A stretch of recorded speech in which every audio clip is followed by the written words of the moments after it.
السلام عليكم ورحمة الله وبركاته أصدقائي. كنتمنى أنكم تكونوا استمتعتوا بالملخص ديال مباراة المنتخب الوطني المغربي ونظيره جمهورية إفريقيا الوسطى برسم الجولة الرابعة من تصفيات كأس إفريقيا، واللي غادا تنظمها إن شاء الله المغرب مطلع دجنبر 2025 وكذلك بداية يناير 2026.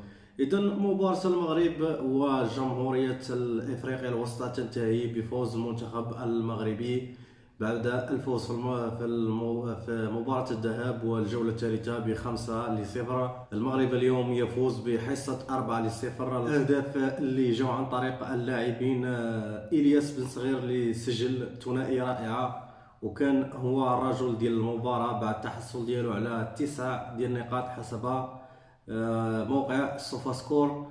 كذلك يوسف النصيري كيسجل ضربة جزاء في الدقيقة 50 بعد التحصل عليه من طرف اللاعب سفيان رحيمي، وعبد الصمد الزلزولي يختم الحصة التهديفية ديالو برباعية نظيفة. إذا بالنسبة للتنقيط هذه المباراة أو بالنسبة لتنقيط المباراة، كان رجل المباراة هو إلياس بن صغير اللي تحصل على 9.0 حسب موقع سوفا سكور. أسوأ تنقيط بالنسبة لهذه المباراة كان ليوسف نصيري وسفيان أبراط اللي تحصلوا على 6.8.